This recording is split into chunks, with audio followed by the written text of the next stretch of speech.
पिंपरी चिंचवड मधली बातमी आहे। तिथल्या तुकाराम नगर इथल्या राजेश्वरी गर्ल्स हॉस्टेल बाहेर टेडी बियर मध्ये बॉम्ब असल्याच्या संशयाने खळबळ उडाली आहे। विद्यार्थिनींनी तातडीने पोलिसांना कळवल्यानंतर बीडीडीएस पथक आणि श्वान पथक घटनास्थळी दाखल झालंय।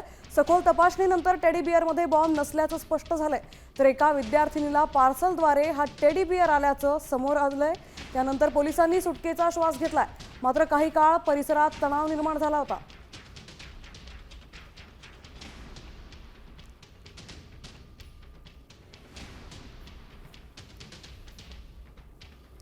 पिंपरी चिंचवड मधली ही घटना असल्याची माहिती मिळते। तर एका गर्ल हॉस्टेल बाहेर टेडी बियर ठेवून गेलं होतं कोणीतरी आणि त्यात बॉम्ब असल्याच्या संशयाने खळबळ उडाली होती। मात्र तपासानंतर या टेडी बियर मध्ये बॉम्ब नसल्याचं स्पष्ट झालंय। हा टेडी बियर कोणीतरी पार्सलने आणून ठेवल्याची माहिती मिळते। एका गर्ल्स हॉस्टेल बाहेर हा टेडी बियर ठेवल्याने खळबळ उडाली होती। तर आपले प्रतिनिधी गोपाळ मोटघरे आपल्यासोबत जोडले गेलेत।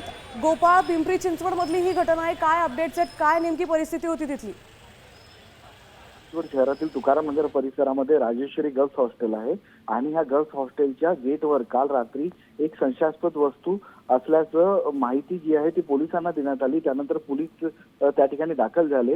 बीडीडीएस पथक आणि डॉग स्क्वॉड सोबत पोलीस त्या ठिकाणी दाखल झाले आणि त्यांनी तिथे पाहिलं की तिथे त्या ठिकाणी एक टेडी बियर आहे। ह्या टेडी बियर मध्ये बॉम्ब असल्याची अफवा होती। मात्र पोलिसांनी सखोल चौकशी केली आणि त्यात बॉम्ब नसल्याचं निष्पन्न केलं। मात्र या सगळ्या प्रकारामुळे त्या ठिकाणी पोलिसांची मोठी तारांबळ झालेली आहे। नक्कीच धन्यवाद गोपाळ, आपण दिलेल्या सविस्तर माहितीबद्दल।